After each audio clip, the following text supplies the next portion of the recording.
नमस्कार एंड जय हिंद दोस्तों। Welcome to the banking awareness. Guys, banking awareness के अंदर जिस टॉपिक को आज हम पढ़ रहे हैं वो टॉपिक है interest rate regime in India. Bharat के अंदर कैसे बैंक्स अलग अलग इंटरेस्ट रेट रेजिम से गुजरी है और आज कैसे external benchmark lending rate India में लागू किया गया है। गाइस, अभी तक हमने ये देखा कि इंडिपेंडेंस से लेके आज तक इंडिया में जो लेंडिंग रेट रेजिम थी, इंटरेस्ट रेट रेजिम थी, वो समय-समय में बदलते आ रही है। उसकी ज़रूरत थी। मेजर उसके कुछ कारण होते हैं, जैसे जो इंटरेस्ट रेट्स होते हैं, उस इंटरेस्ट रेट के आधार पे आपकी इकोनॉमी के अंदर ग्रोथ वगैरह डिसाइड होगी, सारी चीज़। कैसे? ये जो इंटरेस्ट रेट है, ये इंटरेस्ट रेट लोगों को ऑफर किए जाएँगे फॉर देयर डिफरेंट लोन्स। किसी का बिज़नेस लूँगा, किसी का पर्सनल लूँगा, अलग-अलग तरीके से, ओके? इन्हीं इंटरेस्ट रेट के आधार पे आरबीआई अपनी मॉनेटरी पॉलिसी को इम्प्लीमेंट करेंगे। मतलब आरबीआई अपने पॉलिसी रेट चेंज करेंगे और एक्सपेक्ट करेंगे कि उसी तरीके से, उसी प्रोपोर्शन में नीचे बैंक्स भी अपनी इंटरेस्ट रेट को चेंज करें। So that monetary policy control economy के अंदर अच्छा रहेगा। उससे मनी सप्लाई इंडिया के अंदर मेंटेन रहेगा, करेक्ट? लेकिन ये देखा गया समय-समय में कि ये जो इंटरेस्ट रेट्स होते हैं ना, ये इंटरेस्ट रेट सही तरीके से इम्प्लीमेंट नहीं किए जा रहे। There was no more transparency in interest rate regime in India. उसके अलग-अलग कारण थे, अलग-अलग रेजिम के अंदर। प्राइमरी कुछ कारण ऐसे थे कि जो जितने भी इंटरेस्ट रेट थे इंडिया के अंदर, जो हमने प्रीवियस लेक्चर में पढ़े, वो सारे इंटरेस्ट रेट जो है ना, एक इंटरनल बेंचमार्क के ऊपर डिपेंडेंट होते हैं। Internal benchmark. ये इंटरनल बेंचमार्क ज्यादातर कॉस्ट ऑफ फंड होते थे। कॉस्ट ऑफ फंड या फिर ऑपरेशनल कॉस्ट। ऑपरेशनल कॉस्ट, इस तरीके से ये इंटरनल बेंचमार्क यूज होता है। अब ये हर बैंक की cost of fund, her bank की ऑपरेशनल कॉस्ट, हर बैंक का स्प्रेड, ये चीजें अलग अलग होती थी। इसके कारण क्या होता था, बैंक्स के अंदर इंटरेस्ट रेट में कोई ट्रांसपेरेंसी ही नहीं होती थी कि बैंक्स किस आधार पे अपने इंटरेस्ट रेट को बढ़ा रही है, घटा रही है। हाँ, कस्टमर्स कभी दो बैंकों की इंटरेस्ट रेट कंपेयर नहीं कर पाते थे, क्योंकि बैंकों की ये जो इंटरनल बेंचमार्क थे ना, ये डिफर हो जाते थे वहां पे। इसके कारण क्या हो गया, इंडिया के अंदर इंटरेस्ट रेट रेजिम जो है ना, एक प्रॉब्लमेटिक सिचुएशन से गुजर रही थी। आरबीआई का भी उसके ऊपर कोई कंट्रोल नहीं होता था। मान लो कि जैसे आरबीआई ने रेपो रेट कम कर दिए, पॉलिसी रेट्स मॉनेटरी पॉलिसी के अंदर, तो आरबीआई एक्सपेक्ट करता था कि नीचे बैंक्स भी अपने इंटरेस्ट रेट को कम करेंगे, लेकिन ऐसा होता नहीं था, क्योंकि बैंक्स अपने इंटरनल बेंचमार्क को कुछ इस तरीके से एडजस्ट कर देती थी कि पॉलिसी रेट्स के जो बेनिफिट्स है वो नीचे कस्टमर्स तक नहीं पहुंचते थे। आरबीआई के जो पॉलिसी रेट्स थे, उनके जो भी बेनिफिट्स थे, वो सारे बेनिफिट्स नीचे कस्टमर तक नहीं पहुंचते थे, या फिर एकदम मामूली अमाउंट में वो बेनिफिट जा रहे थे। तो वहां पे प्रॉब्लम्स क्रिएट हो गई थी इकोनॉमी के अंदर। तो इन्हीं प्रॉब्लम्स को क्योर करने के लिए समय-समय में आरबीआई ने इंटरेस्ट रेट को बदला है वहां पे। इसीलिए हम देख रहे हैं कि इंडिपेंडेंस से लेके अभी तक इंडिया में इंटरेस्ट रेट रेजिम बदलते हुए आ रही है। अगर मैं एक आपको ओवरव्यू दूं कि लास्ट लेक्चर में हमने क्या पढ़ा था, तो लास्ट लेक्चर में हमने ये देखा था कि 1991 से ये इंटरेस्ट रेट रेजिम्स की शुरुआत हुई। Before 1991 there was no such interest rate regimes. क्यों? क्योंकि सारे इंटरेस्ट रेट आरबीआई के द्वारा एडमिनिस्टर होते, रेगुलेटेड इंटरेस्ट रेट रेजिम। ये बिफोर 1991 थे, बिफोर 1991। लेकिन हम देख रहे हैं कि 1994 से 1991 में एक कमेटी बनी थी, नरसिम्हन कमेटी। उस कमेटी के रिकमेंडेशन के आधार पे 1994 से इंडिया के अंदर इंटरेस्ट रेट को डीरेगुलेट किया गया।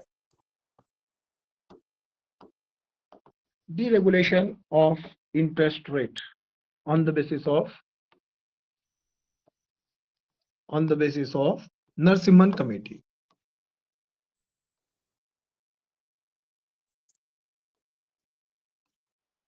तो नरसिम्हन कमेटी के रिकमेंडेशन के आधार पे 1994 को जो भी इंटरेस्ट रेट थे वो डीरेगुलेट किए गए। नरसिम्हन कमेटी का कहना यह था कि बैंकों के जो इंटरेस्ट रेट है वो बैंकों को डिसाइड करने चाहिए, ताकि बैंक अपने प्रॉफिट का अच्छा बुरा सोच के अपने इंटरेस्ट रेट को बदल सके।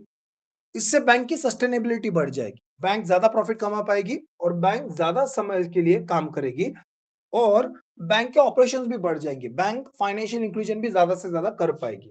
बहुत सारे बेनिफिट उन्होंने गिनवाए थे वहां पे। इन्हीं रिकमेंडेशन को मानते हुए आरबीआई ने 1994 से इंडिया में इंटरेस्ट रेट रेजिम को डीरेगुलेट कर दिया और बैंक्स को कहा कि आप आपकी इंटरेस्ट रेट डिसाइड करो, लेकिन बैंक्स अपने इंटरेस्ट रेट फॉर्मूला के आधार पे डिसाइड करेंगी जो फॉर्मूला आरबीआई बनाता था वहां पे। तो शुरुआती समय में हमने देखा कि prime lending rate system introduce की गई 1994 में। प्राइम लेंडिंग रेट सिस्टम क्या थी कि बैंक क्या करेगी, अपने सबसे अच्छे कस्टमर को जो इंटरेस्ट रेट देगी उसको डिक्लेयर करेंगे प्राइम लेंडिंग रेट। मान लो मैं बैंक का सबसे अच्छा कस्टमर हूं, तो बैंक ने मुझे 5% पे कर्जा दिया है, तो 5% बन गया प्राइम लेंडिंग रेट। उसके ऊपर स्प्रेड ऐड किया जाएगा, स्प्रेड मतलब एक तरीके से बैंक का प्रॉफिट ही है। और मतलब मान लो बैंक ने कहा कि 2% स्प्रेड होगा, तो 5 plus 2 7%, 7% will be the minimum interest rate charge by bank under prime lending rate system. इस रेट से कम इंटरेस्ट रेट बैंक चार्ज नहीं करेगी। ये थी आपकी प्राइम लेंडिंग रेट सिस्टम। लेकिन इसके अंदर प्रॉब्लम क्या थी, तो सबसे बड़ी प्रॉब्लम थी ट्रांसपेरेंसी, कि यहाँ पे जो स्प्रेड डिसाइड होने वाला था, स्प्रेड के अलावा और भी चीजें थी, वो ट्रांसपेरेंट नहीं थी। इसीलिए प्राइम लेंडिंग रेट सिस्टम को बंद किया गया और prime prime lending rate system की जगह पे benchmark prime lending rate system को लाया गया, BPLR, सन 2003 में। तो सन 2003 में benchmark prime lending rate system को लाया गया। What is this benchmark prime lending rate system, कि यहाँ पे आप थोड़ा सा सिस्टम को कॉम्प्लिकेट कर दिया उन्होंने, इंटरेस्ट रेट को डिसाइड करने के सिस्टम को। अब benchmark prime lending rate system के अंदर कॉस्ट ऑफ फंड को डिसाइड किया गया कि कॉस्ट ऑफ फंड के आधार पे ही आप क्या करोगे, इंटरेस्ट रेट डिसाइड करोगे। लेकिन फिर भी बेंचमार्क प्राइम लेंडिंग रेट ये वो मिनिमम इंटरेस्ट रेट था जो बैंक अपने सबसे अच्छे कस्टमर को ऑफर करेंगे।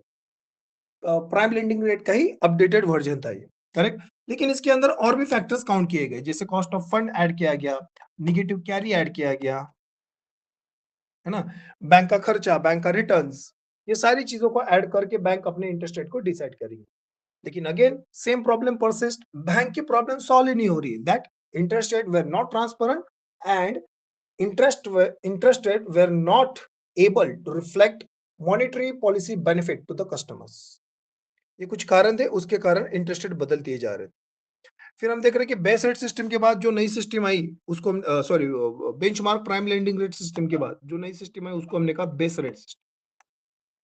बेस रेट सिस्टम सन 2010 से लगी थी इंडिया के अंदर। 2010 से बेस रेट सिस्टम को अप्लाई किया गया। अगेन बेस रेट सिस्टम के अंदर वही चीज है, कॉस्ट ऑफ फंड इसको कंसिडर किया गया, निगेटिव कैरी, है ना, देन बैंक के जो भी ऑपरेशनल कॉस्ट है, ओवरहेड कॉस्ट, उनको कंसिडर किया गया, रिटर्न्स ऑन इन्वेस्टमेंट उनको कंसिडर किया गया। ये सारे फैक्टर्स के आधार पे बैंक ने एक बेस रेट बनाने की कोशिश की है। ये सारा जो फॉर्मूला था ये आरबीआई द्वारा रिकमेंडेड किया जा रहा था वहां पे, तो बेस रेट बैंक डिसाइड कर रही है वहां पे, है ना। अब इसके अंदर कॉस्ट ऑफ फंड क्या होगी, निगेटिव कैरी क्या होगी, ये सारी बैंक डिसाइड कर रही है वहां पे। इसके कारण ये सारी चीजें बैंक के हाथ में आ गई ना, कि कॉस्ट ऑफ फंड क्या रहेगी बैंक डिसाइड करेगा, निगेटिव कैरी क्या रहेगी बैंक डिसाइड करेगा, है ना, देन बैंक की ऑपरेशनल कॉस्ट क्या होगी वो बैंक डिसाइड करेगा, उसी आधार पे इंटरेस्ट रेट क्या बनेगा तो बैंक ने डिसाइड कर लिया। तो इस तरीके से बेस रेट सिस्टम भी उन्हीं प्रॉब्लम से गुजर रही थी, that lack of transparency, lack of transparency in तीनों सिस्टम में। और इसके बाद आने वाली जो marginal cost of base fund MCLR system, इन चारों प्रॉब्लम में ये ट्रांसपेरेंसी की प्रॉब्लम कॉमन थी। और दूसरी प्रॉब्लम थी मॉनेटरी पॉलिसी इंप्लीमेंटेशन,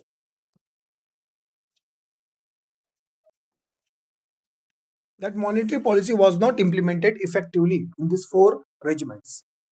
तो ये दो बेसिक प्रॉब्लम को सॉल्व करने के लिए आरबीआई अलग अलग समय में अलग अलग सिस्टम्स ला रही है, लेकिन हम देख रहे हैं कि नहीं, ये दो प्रॉब्लम सॉल्व हो रही है। ठीक है, बेस रेट सिस्टम के बाद 2016 में नई सिस्टम आई, उसको हमने नाम दिया marginal cost of fund based lending rate. अब यहाँ पे कॉस्ट ऑफ फंड की जगह पे मार्जिनल कॉस्ट ऑफ फंड, यही एक अंतर हो गया, लेकिन बेस रेट का ही अपडेटेड वर्जन है ना बस, correct.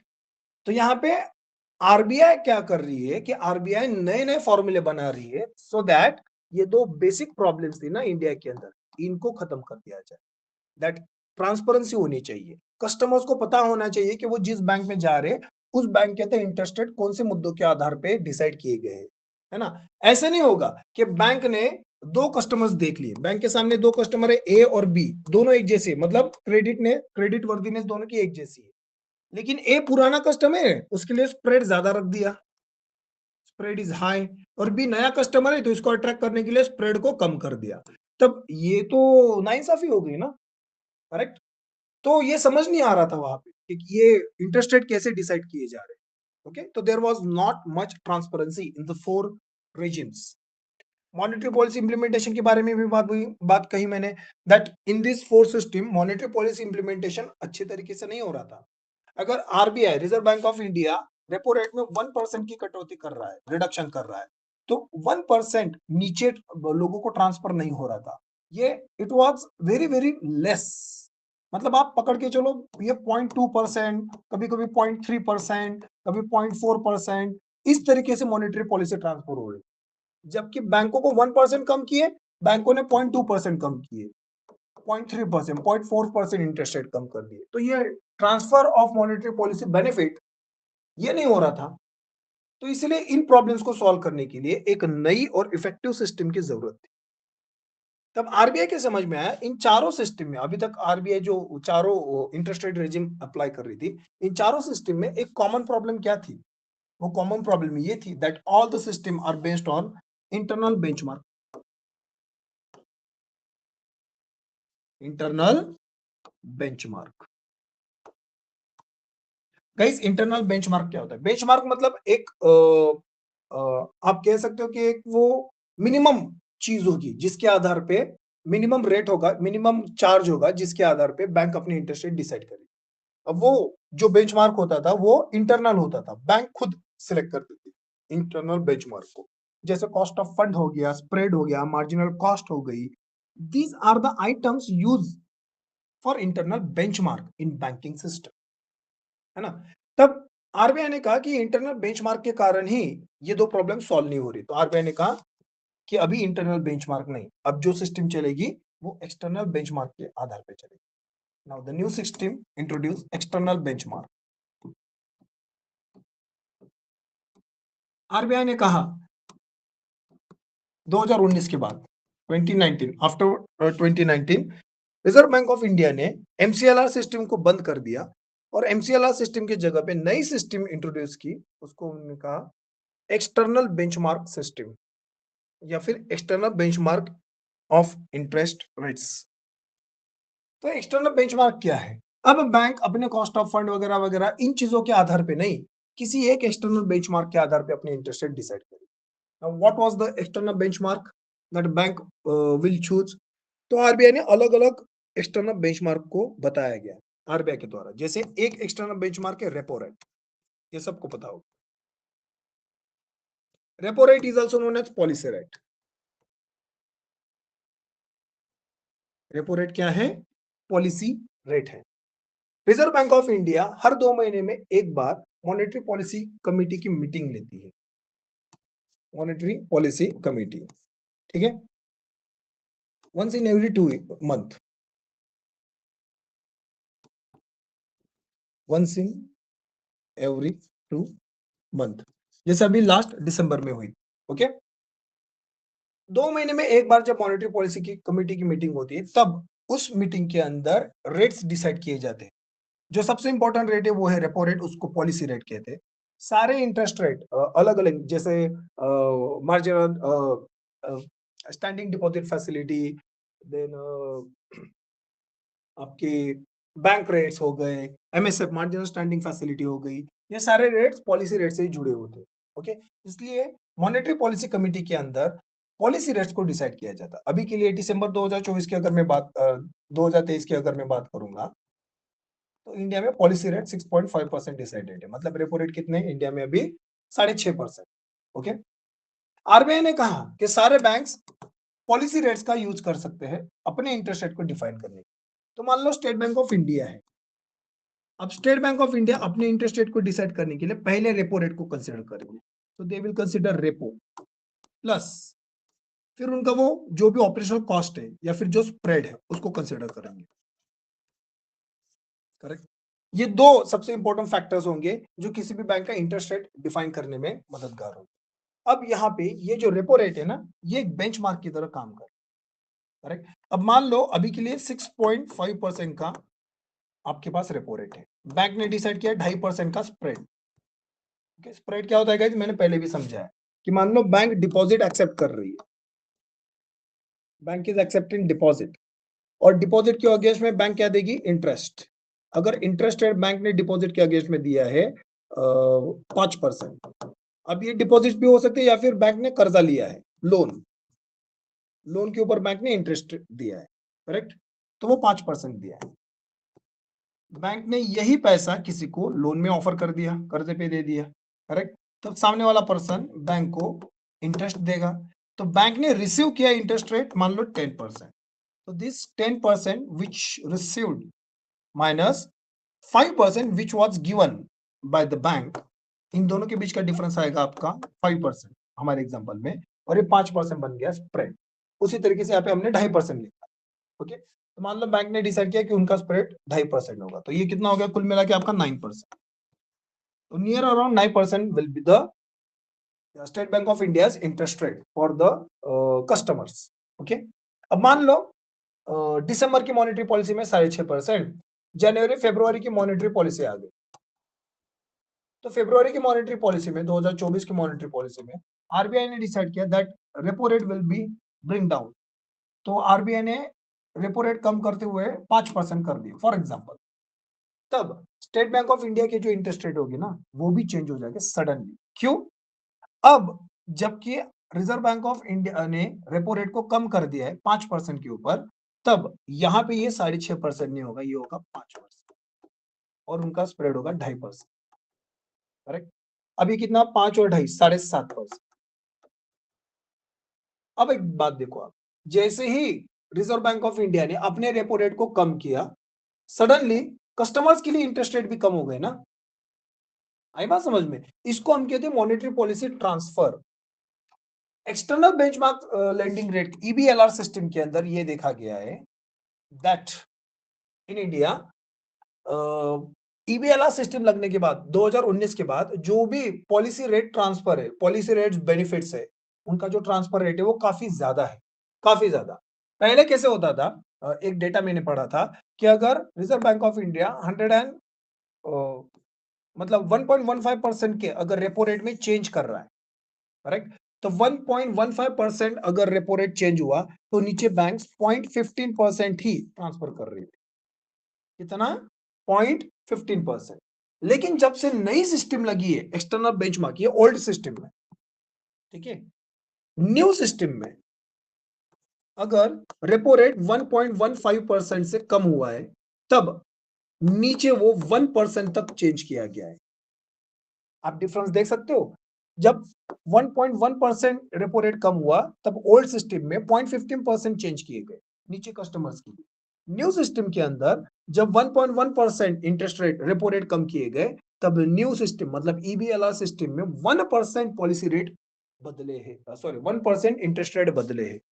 That is the benefit of external benchmark system. अब आरबीआई के लिए मॉनेटरी पॉलिसी ट्रांसफर ज्यादा इफेक्टिव तरीके से हो रही है, okay. So this is the benefit of external benchmark lending rate. क्यों? क्योंकि अब बैंकों के जो भी इंटरेस्ट रेट है वो एक्सटर्नल बेंचमार्क के आधार के ऊपर, okay. So that's how external benchmark lending rate, ये काफी इंपॉर्टेंट है, ईबीएलआर। ईबीएलआर, तो ईबीएलआर के लिए पहला बेंचमार्क क्या है? रेपो रेट, ये याद रखना है आपको। So bank can accept repo rate as the external benchmark to decide their lending rates for the customers in a bank। ये एक ही है क्या बेंच एक्सटर्नल बेंचमार्क? तो नहीं, इसके अलावा और भी चीजें, जैसे 91 डेज ट्रेजरी बिल यील्ड। अब ये कॉम्प्लिकेटेड हो जाएगा आपके लिए थोड़ा सा, लेकिन फिर मैं समझाता हूं आपको ये चीज क्या है, ठीक है। पहले समझो तो ट्रेजरी बिल क्या है, फिर समझो तो ट्रेजरी बिल यील्ड क्या है। ट्रेजरी बिल गाइस क्या होता है? Treasury bill are short term debt instrument.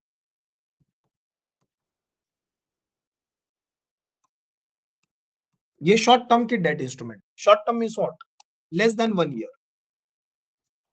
Less than 1 year, और debt instrument means what, they are used to borrow money, कर्जा लेने के लिए काम में लिया जाता है।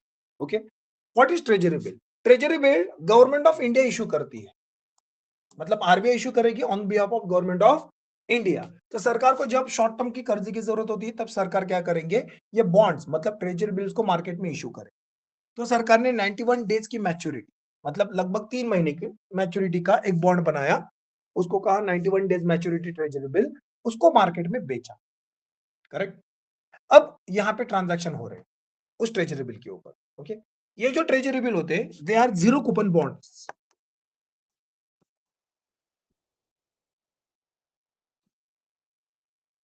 ये क्या है? Zero coupon bonds. Zero coupon bond, coupon का रेट, कूपन का मीनिंग होता है इंटरेस्ट रेट। बॉन्ड्स क्या होते हैं गाइस? बॉन्ड एक फाइनेंशियल कॉन्ट्रैक्ट है, ठीक है। किसके लिए यूज होता है? Use for borrowing, use for borrowing. कैसे? कि जैसे स्टैम्प पेपर होता है ना, उस तरीके से एक बॉन्ड पेपर होगा, एक सर्टिफिकेट होगा, ठीक है। उसके ऊपर कर्जा लेने वाले का नाम, कर्जा देने वाले का नाम, कितने रुपए का कर्जा लिया है, कितने समय के लिए कर्जा लिया है, कितना कूपन रेट लगाया गया है। मान लो कर्जा लेने वाले का नाम ABC, कर्जा देने वाले का नाम XYZ। कर्जा कितने रुपए का लिया है? 10 लाख रुपए का। कितने समय के लिए लिया है? 5 ईयर्स। कितने परसेंट का कूपन रेट है? मान लो 8% का कूपन रेट है। इस तरीके से पूरी इंफॉर्मेशन होगी उस सर्टिफिकेट के ऊपर। तो यहाँ पे बायर और सेलर होगी, है ना। जिसको कर्जा चाहिए, मान लो कि मैं हूं, मुझे चाहिए कर्जा, मुझे पैसा चाहिए, तो मैं क्या करूंगा? बॉन्ड बेचूंगा, तो आई एम द सेलर। ये आप हो, आपके पास पैसा है, आपको इन्वेस्ट करना है, तो आपने ये बॉन्ड मुझसे खरीदा, ठीक है, तो यू आर द बायर। इस तरीके से बायर और सेलर हो। तो बायर क्या करेगा? बॉन्ड खरीदेगा सेलर से, मतलब आपने मुझसे बॉन्ड खरीद लिया, बदले में आपने मुझे 10 लाख रुपए दिए। ओके, और 10 लाख रुपए देने के बाद ये बॉन्ड आपके पास आ गया। अब बॉन्ड की मैच्योरिटी पीरियड है 5 साल। 5 साल के लिए आपको 8% इंटरेस्ट रेट मिलेंगे, और 5 साल के अंदर, 5 साल के बाद आपको पूरा प्रिंसिपल अमाउंट वापस किया जाएगा with the all interest rates. इस तरीके से बॉन्ड के ऊपर ट्रांजेक्शन हो रहे हैं, लेकिन bond is use for borrowing. अब यहाँ पे मैंने 5 साल लिखा है। ट्रेजरी बिल की अगर बात करेंगे तो ये लेस देन 1 ईयर होते हैं। हमारे सामने जो ट्रेजरी बिल यहाँ पे जो मैं ऊपर ब्लैक बोर्ड, ये जो व्हाइट बोर्ड के ऊपर लिखी है, वो 91 डेज की मैच्योरिटी पे है। तो यहाँ पे लिखा होगा 91 डेज। मैंने इसको कहा कि जीरो कूपन बॉन्ड है, मतलब ये इंटरेस्ट रेट 8% नहीं होगा, ये 0% होगा। अब आप कहोगे ये बेवकूफी वाला धंधा है ना फिर। करेक्ट। कोई भी बायर 0% इंटरेस्ट रेट पे क्यों कर्जा देगा सेलर को? तो आप मुझे 0% पे क्यों दोगे पैसा? करेक्ट, नहीं दे सकते ना, नहीं दे सकते यहाँ पे।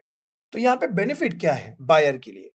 बायर के लिए बेनिफिट ये है कि जो भी ट्रेजरी बिल्स होती है, ये अगर ट्रेजरी बिल है, if it's a tree bill, तब इसको डिस्काउंट प्राइस पे बेचा जाए।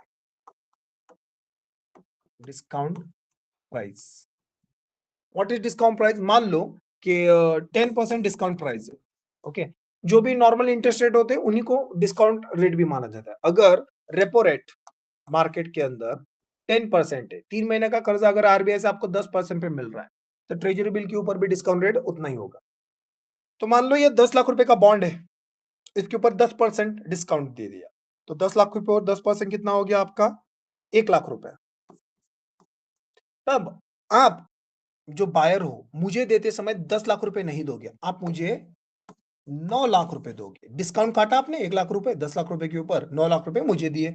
91 डेज की मैच्योरिटी है, 91 डेज के बाद मैं आपको ये पैसा वापस करूंगा, लेकिन वापस करते समय 9 लाख नहीं दूंगा, मैं पूरा 10 लाख रुपए। सो आपका 1 लाख रुपए का फायदा हो गया। दैट्स हाउ इंटरेस्ट रेट को डिस्काउंट रेट में कन्वर्ट कर दिया और बॉन्ड्स को डिस्काउंट रेट पे बेच दिया। आई बात समझ में? यहाँ पे ये जो पैसा कमाया आपने, दैट इज यील्ड। ये जो पैसा कमाया ये क्या है? यील्ड। इसी को यील्ड कहते हैं। ओके, तो what is yield? Yield is a return on bonds, return on investment.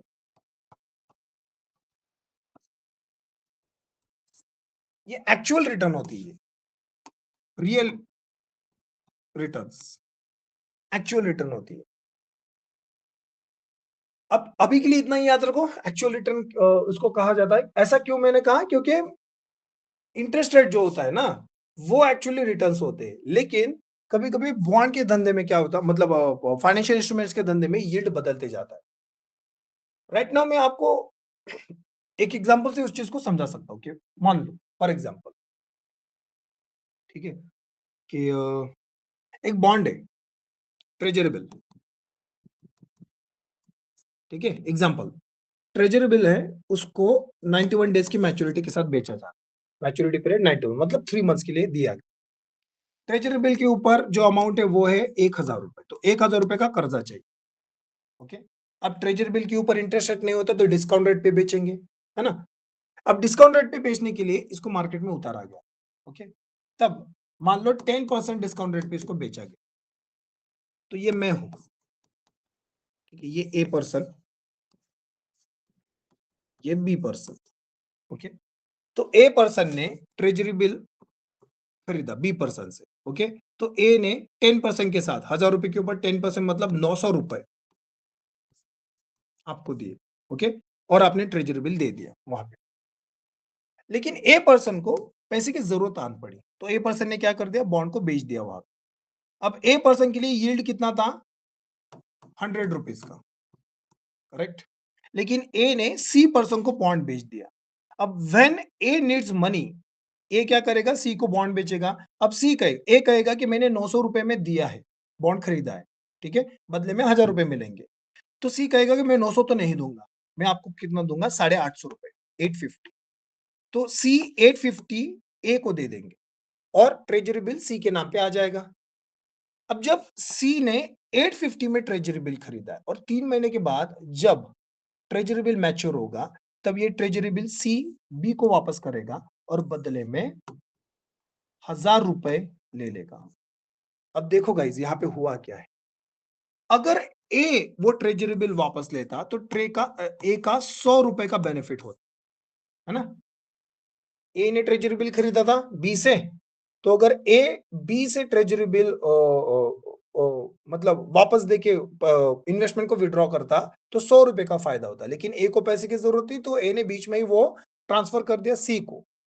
अब सी ने जो ट्रेजरी बिल था वो 850 रुपए में खरीदा, लेकिन मैच्योरिटी पीरियड के बाद जब सी ने वो ट्रेजरी बिल बी को दिया और अपना पैसा वापस लिया, तब बी को जो बेनिफिट हुआ, तो सॉरी, जो सी को बेनिफिट हुआ वो 150 रुपीज का हुआ, करेक्ट।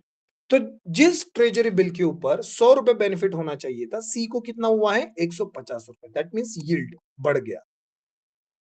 ये क्या हो गया, यील्ड बढ़ गया। अब आप समझ रहे होगे कि यील्ड क्यों कम ज्यादा होता है।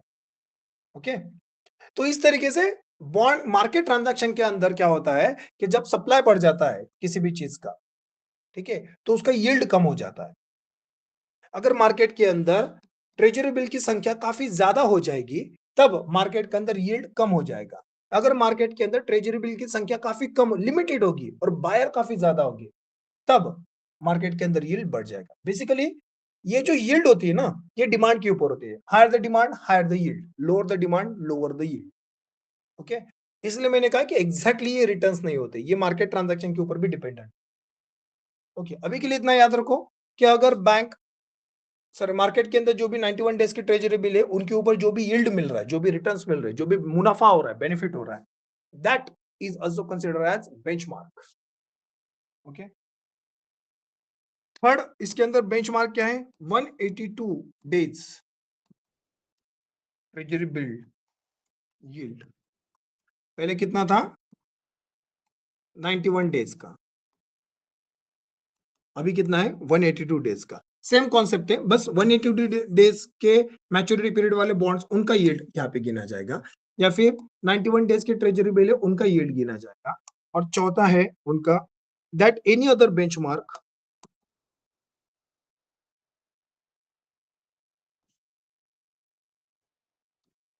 that any other benchmark announced by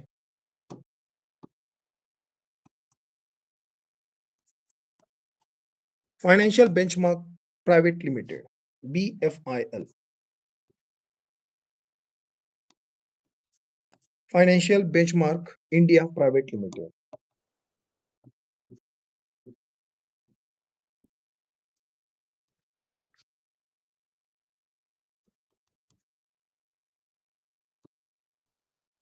okay, और आपका पहला क्या था? Repo rate. तो गाइस रेपो हो गए, एफबीआईएल के द्वारा कोई भी बेंचमार्क हो गया, वो एफबीआईएल ने बताया कोई भी बेंचमार्क हो गया, 182 डेज के ट्रेजरी बिल उनका यील्ड हो गया, 91 डेज के ट्रेजरी बिल उनका यील्ड हो गया। अभी के लिए ये 4 कैटेगरी के बेंचमार्क डिसाइडेड किए गए। कोई भी बैंक इन चारों में से किसी एक बेंचमार्क को सिलेक्ट कर सकती है for their interest rate regime, और उस बेंचमार्क के आधार पे सारी बैंक्स अपने इंटरेस्ट रेट को डिसाइड कर सकती है। अब ये सारे जो रेजिम्स है, ये जो सारे बेंचमार्क्स है, ये सारे बेंचमार्क्स आरबीआई कंट्रोल कर सकता है। दैट्स व्हाई हम कहते हैं कि नई वाली सिस्टम में मॉनेटरी पॉलिसी ट्रांसफर ये ज्यादा एफिशिएंट तरीके से हो रहे हैं। Now RBI have their control over the benchmarks. Okay, तो गाइस एग्जामिनेशन के लिए आपको ये 4 बेंचमार्क काफी इंपॉर्टेंट है, एग्जामिनेशन में पूछा जाएगा। प्रायोरिटी आपको याद रखना है repo rate, treasury bill yield, ठीक है, उसके अंदर 91 डेज और 182 डेज का। थर्ड, एफबीआईएल द्वारा बताया गया कोई भी बेंचमार्क, एफबीआईएल जो जिसको कहेंगे कि ये भी बेंचमार्क की तरीके से काम कर सकता है, उसको भी क्या डिक्लेयर किया जाएगा? एक एक्सटर्नल बेंचमार्क। और कोई भी बैंक इन चारों में से किसी एक एक्सटर्नल बेंचमार्क को सिलेक्ट करेंगे और उसके आधार पे क्या करेंगे? अपने बैंक के इंटरेस्ट रेट डिसाइड करेंगे। ओके, अब इस सिस्टम का सबसे बड़ा बेनिफिट क्या है guys? Just give me a second.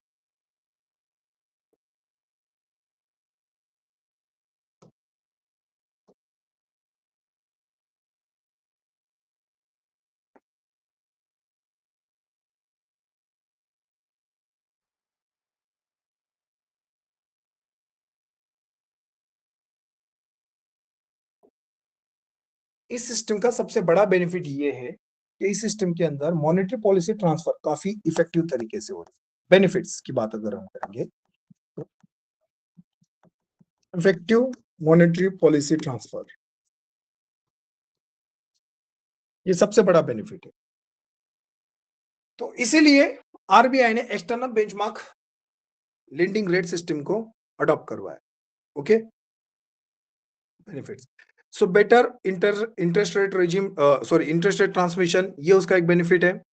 Then लोगों को मतलब कस्टमर्स को अलग अलग बैंकों की इंटरेस्ट रेट कंपेयर करने में अब आसानी होगी, क्योंकि उनके सामने बेंचमार्क पता है, सबको सबको पता होगा कि मार्केट में रेपो रेट क्या चल रहे हैं। तो अगर बैंकों ने रेपो रेट को बेंचमार्क की तरह देखा है, एक्सेप्ट किया है, तब सब लोगों को पता है रेपो रेट क्या है। इसी हिसाब से बैंक डिसाइड कर सकते, कस्टमर डिसाइड कर सकता है कि किस बैंक के अंदर हम उनको कर्जा लेना है। अब उनको पता है कि कंपेयर वो कर सकते हैं अलग अलग बैंकों के इंटरेस्ट रेट को। ओके, इससे कस्टमर्स को बोरोइंग पावर भी बढ़ेगी, मतलब वो बार्गेन कर सकते हैं बैंकों के साथ कि बाजू वाली बैंक तो स्प्रेड काफी कम लगा रही है, उनके पास ऑपरेशनल कॉस्ट भी कम है ना। तो इस तरीके से बार्गेनिंग पावर भी बढ़ जाएगी कस्टमर्स की। That are the subordinate benefits. लेकिन सबसे बड़ा बेनिफिट क्या है?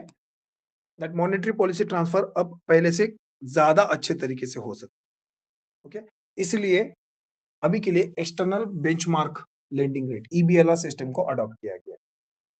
गाइस, फिर भी आप अभी न्यूज के अंदर सुन रहे होगे कि that banks is still providing base rate, then MCLR, इनके भी रेट बताती है bank, then EBLR external benchmark lending rate, इनके भी रेट बताती है। अभी भी बैंक्स अलग अलग इंटरेस्ट रेट बताती है। उसका सिंपल कारण क्या है कि भले ही 2019 से बैंक ने, रिजर्व बैंक ऑफ इंडिया ने कहा कि बैंकों के इंटरेस्ट रेट ईबीएलआर सिस्टम से जुड़ जाएंगे, लेकिन फिर भी बहुत पुराने ऐसे कर्जे हैं जो ये पुराने सिस्टम में काम कर रहे हैं। ओके, तो वो जो पुराने कस्टमर्स है, उन कस्टमर के सामने ऑप्शन क्या है? That they can migrate to the new interest rate regime. और जब तक कि इन लोगों का कर्जा चालू है, जब तक कि इन लोगों का कर्जा खत्म नहीं होता, इनकी मैच्योरिटी पीरियड नहीं आती, तब तक कि ये सिस्टम चालू रहे। ओके, लेकिन आप देखो कि फ्यूचर में सारे बैंकों के इंटरेस्ट रेट जो होगी ना, वो ईबीएलआर सिस्टम में कन्वर्ट हो जाएगी।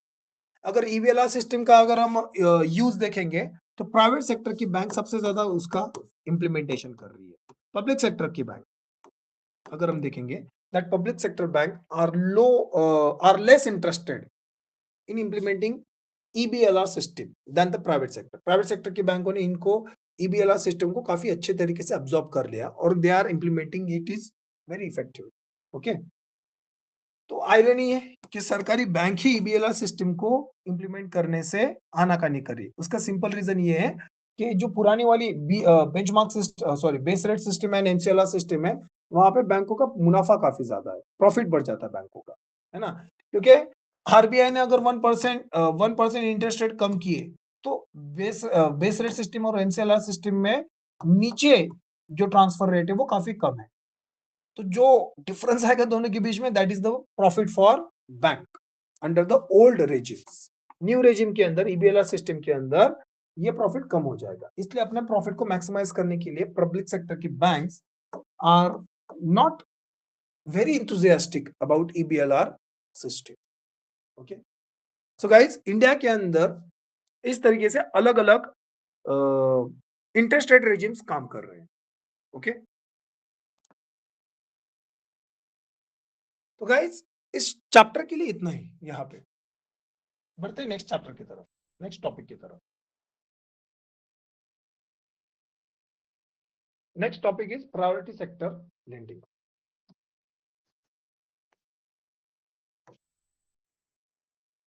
Priority sector lending, what is this priority sector lending? देखो,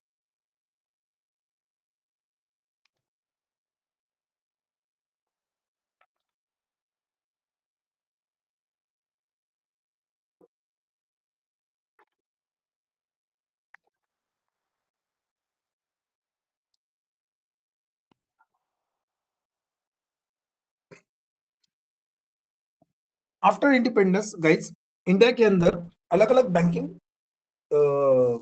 बैंक्स की इस्टेब्लिशमेंट हुई थी। हमने बैंकिंग हिस्ट्री के अंदर बैंक्स का इवोल्यूशन भी देखा था। तब हमने ये देखा था कि 1991 के पहले इंडिया में बहुत ज्यादा बैंकों का नेशनलाइजेशन किया है, राष्ट्रीय बिफोर 1991 दो बार हुआ था। 1969 में हुआ था पहली बार एंड 1980 में हुआ था दूसरी बार, और दोनों बार प्राइम मिनिस्टर इंदिरा गांधी ही थे इंडिया के।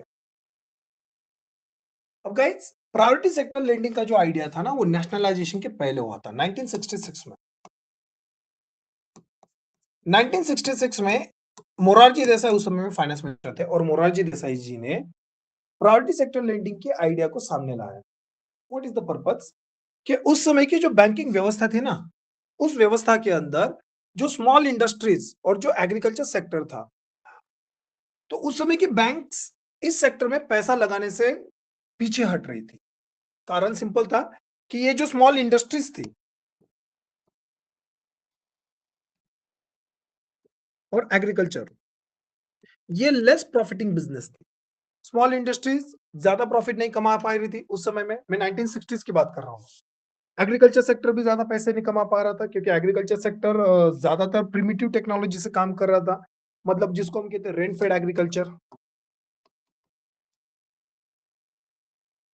है ना। इस तरीके से ये सेक्टर जो है ना अंडर डेवलप सेक्टर थे और इसके कारण यहाँ पे ज्यादा प्रॉफिट नहीं हो रहा। तो इसलिए प्राइवेट सेक्टर की बैंक्स उस समय की इस सेक्टर में पैसा लगाने से डर रही थी। दैट्स व्हाई इन सेक्टर में कभी फंडिंग नहीं जा रही।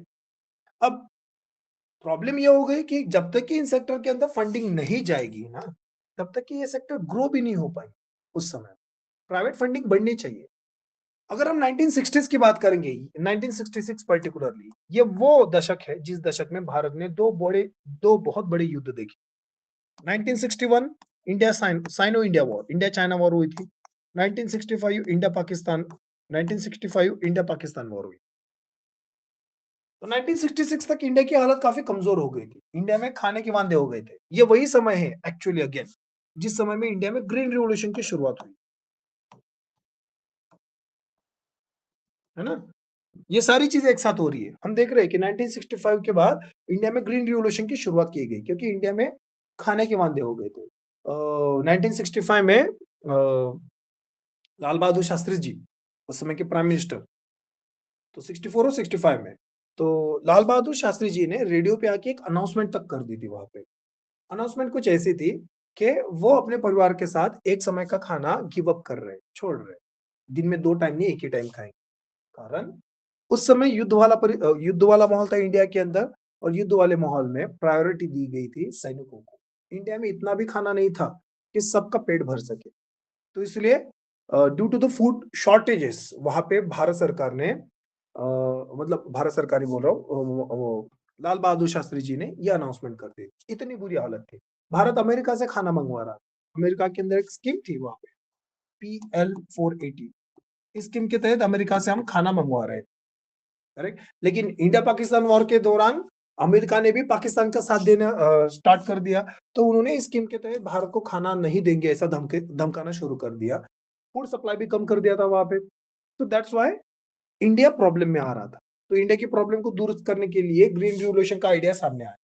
MS स्वामीनाथन, लास्ट ईयर जिनकी डेथ हुई, नॉर्मन बोरलॉग एक फॉरेन साइंटिस्ट है, एग्रीकल्चर साइंटिस्ट, उन्होंने मिलकर भारत के अंदर कुछ ऐसी पॉलिसी बनाई सो दैट इंडिया के अंदर एग्रीकल्चर प्रोडक्शन बढ़ाया जा सके। प्राइमरी आइडिया यही था सबका। लेकिन प्रॉब्लम कहां पे थी? प्रॉब्लम पॉलिसी मेकिंग में नहीं थी, प्रॉब्लम थी पॉलिसी इंप्लीमेंटेशन में। ग्रीन रिवोल्यूशन के अंदर हाई टेक्नोलॉजी को यूज करना था, है ना। हाई टेक्नोलॉजी जैसे seeds, high yielding variety seeds, ये सीड्स यूज करने थे। देन आपको माइक्रो इरिगेशन टेक्निक्स जैसे drip irrigation, sprinkle irrigation, fertilisers, pesticides and what not, mechanisation, ये सारी चीजें यूज करनी थी आपको। लेकिन इंडिया के अंदर एक तो एवरेज लैंड होल्डिंग कम, है ना, और जो किसान थे वो भी गरीब थे। तो गरीब किसान उनकी जिनकी जेब में पैसा नहीं, जिनको खाने के वांदे हैं, क्या वो इन्वेस्टमेंट कर पाएंगे अपनी खेती के अंदर? नहीं। तो एग्रीकल्चर जो था ना वो डेवलप होने से रह गया। तो ग्रीन रिवोल्यूशन भी इंप्लीमेंट नहीं हो पा रहा था वहां पे ढंग से। तो पॉलिसी बन गई लेकिन पॉलिसी इंप्लीमेंट नहीं हो पा रही ना। तो परिस्थिति तो बदलेगी नहीं, पॉलिसी बनाने से परिस्थिति नहीं बदलती, पॉलिसी को अच्छे से इंप्लीमेंट भी करना पड़ेगा। इसीलिए मोरारजी देसाई के दिमाग में और उस समय के फाइनेंस मिनिस्टर, उनके दिमाग में ये आइडिया है that there should be a compulsory obligation for banks to invest in these sectors, small industry, agriculture sector, primarily in sector के अंदर हर बैंक को इन्वेस्टमेंट करनी चाहिए। अगर वो अपनी मर्जी से नहीं कर रही ना, तो सरकार और RBI उनके ऊपर दबाव बनाए। दबाव कैसे बनाएगा? बाय मैंडेटिंग इट, कंपल्सरी करेंगे। उसी को हमने कहा priority sector lending. Understood? So what is priority sector lending guys? Priority sector lending मतलब जब RBI बैंकों को किसी एक पर्टिकुलर सेक्टर में, एक स्ट्रेटेजिक सेक्टर में इन्वेस्टमेंट करने के लिए फोर्स करेगी, एक टारगेट देंगी उनको कि उस टारगेट को कंप्लीट करना है, that is known as priority sector lending. अब इसके अंदर ये प्रायोरिटी सेक्टर कौन से हो गए, ये भारत सरकार बताएंगे समय समय। लेकिन इसके अंदर अभी के लिए 8 सेक्टर्स आते हैं। 8 में से सबसे ज्यादा फंडिंग इन 2 सेक्टर के लिए ही आज भी, मतलब 1966 से लेके अभी 2024 चालू है, आज भी सबसे ज्यादा स्मॉल इंडस्ट्रीज, जिसको आप आज MSME कहते हो, और एग्रीकल्चर, इसमें ही प्रायोरिटी सेक्टर लेंडिंग की फंडिंग का टारगेट होता है। ओके। इसके अलावा और भी सेक्टर्स है, वो सारे सेक्टर्स हम इस चैप्टर के अंदर देखेंगे। और अलग अलग बैंकों के लिए अलग अलग टारगेट्स भी होते हैं, वो सारे टारगेट्स इस चैप्टर के अंदर हम पढ़ने की कोशिश करेंगे। Okay. So what is priority sector lending? Priority sectors are those sectors that are Government of India and Reserve Bank of India considers as important for the development of the basic need of country and are to be given a priority over the other sectors. बैंकों के अंदर अलग अलग sectors के लिए funding की जाती है, लेकिन बैंकों के लिए कुछ सेक्टर्स को बताया जाएगा बैंकों के लिए कि वो प्रायोरिटी सेक्टर्स होंगी। पहले उन सेक्टर में पैसा दो, बाद में किसी भी सेक्टर में पैसा देना। ओके। तो ऐसे प्रायोरिटी सेक्टर को आइडेंटिफाई किया गया और उन प्रायोरिटी सेक्टर में फंडिंग करना बैंक्स के लिए कंपल्शन किया गया। This is the basis of priority sector lending. Okay. अगर हिस्ट्री की बात करेंगे तो 1966 में जब मोरारजी देसाई उस समय के फाइनेंस मिनिस्टर थे, तब उन्होंने एग्रीकल्चर एंड स्मॉल इंडस्ट्री के अंदर क्रेडिट मतलब मनी सप्लाई बढ़ाने के लिए जिस आइडिया का जिस आइडिया को कॉन्सेप्चुअलाइज किया था, वो आइडिया था प्रायोरिटी सेक्टर लेंडिंग का। 1974 तक आते-आते आरबीआई ने भी प्रायोरिटी सेक्टर लेंडिंग की एक कॉमन डेफिनेशन बना दी और उसके उनके टारगेट सेट कर इन 1994 कमर्शियल बैंक्स के लिए टारगेट लगाए गए कि उनको 33.33 मतलब वन थर्ड जितने भी वो कर्जे बांट रहे उसके वन थर्ड कर्जे प्रायोरिटी सेक्टर में देने, उसको एएनबीसी कहा, एडजस्टेड नेट बैंक क्रेडिट। ये चीज क्या होती है थोड़ी देर में एक्सप्लेन करता हूं। Adjusted net bank credit. अब गाइस क्रेडिट मतलब कर्जा, तो बेसिकली ये नेट क्रेडिट की बात कर रहे हैं। ओके, कर्जा। तो बैंक जितने भी कर्जे बांट रहे हैं ना, उन सारे कर्जों का वन थर्ड पहले टारगेट रखा गया, बाद में इस टारगेट को इंक्रीज किया गया और ये 40% एक्चुअली 40% ऑफ द एएनबीसी किया गया। तो 40% ऑफ द एएनबीसी इसको रखा गया। आज भी प्रायोरिटी सेक्टर लेंडिंग का जो टारगेट है कमर्शियल बैंक्स के लिए वो 40% कि बैंक जितने भी कर्जे बांट रही है उसका 40% जो भी पैसा है वो कहाँ पे जाना चाहिए, प्रायोरिटी सेक्टर में। और ये रिकमेंडेशन किसने दिए थे, ये रिकमेंडेशन दिए थे डॉक्टर के एस कृष्णमूर्ति कमेटी। ये नाम इंपॉर्टेंट है, इसके ऊपर सवाल भी देखे। तो के डॉक्टर के एस कृष्णमूर्ति इनके चेयरमैनशिप में एक कमेटी बनाई गई थी। उस कमेटी ने कहा था कि प्रायोरिटी सेक्टर लेंडिंग का टारगेट 40% होना चाहिए, उसको माना गया और आरबीआई ने उसको बाद में इंप्लीमेंट तक कर दिया। दिस इज हाउ इंडिया के अंदर प्रायोरिटी सेक्टर लेंडिंग की शुरुआत हुई। Now, what are the different priority sectors in India? Okay, guys. तो एक है एग्रीकल्चर सेक्टर, ये हमने सबने देखा। Second is MSME, micro small medium enterprises. ठीक है, एमएसएमई इसमें डिफरेंस क्या होता है थोड़ी देर में देखेंगे हम। Third is export credit. What is export credit, कि इंडिया के अंदर एक्सपोर्ट बढ़ाने के लिए पैसे की जरूरत है। उस पैसे का जो भी सप्लाई होगा, जो भी वो लेंडिंग होगा, वो प्रायोरिटी सेक्टर लेंडिंग के अंदर आएगा। Next is education. इंडिया में एजुकेशन को बढ़ावा देने के लिए भी पैसे की जरूरत है। फॉर एग्जाम्पल किसी स्टूडेंट को हायर कोर्सेज के लिए पढ़ाई करनी है, लेकिन गरीब परिवार से आ रहा है, उनके पास पैसा नहीं है, तो the student will opt for education loan and bank will provide the education loan under priority sector lending target. Okay, next is housing. Housing is also part of priority sector lending. अगर किसी को घर खरीदना है, अपना आशियाना बनाना है, ठीक है, तो उसके लिए भी उनको क्या चाहिए, पैसा चाहिए। अब घर के लिए जो भी कर्जा दिया जाएगा वो सारा कर्जा किसके अंदर आएगा, प्रायोरिटी सेक्टर लेंडिंग के लिए। सोशल इंफ्रास्ट्रक्चर के ऊपर खर्चा करना बैंक के द्वारा। सोशल इंफ्रास्ट्रक्चर मतलब कि मान लो जैसे स्कूल हो गई, हॉस्पिटल्स, है ना, ये सारे क्या है, सोशल इंफ्रास्ट्रक्चर। ऐसे सोशल इंफ्रास्ट्रक्चर के ऊपर खर्चा अगर किया जाएगा, उसके लिए फंडिंग की जरूरत है, तो वो जो फंडिंग है बैंक प्रोवाइड करेगी, तो बैंक कर्जा देगी वहां पे। That all the loans are covered under social infrastructure, मतलब वो प्रायोरिटी सेक्टर लेंडिंग का टारगेट है।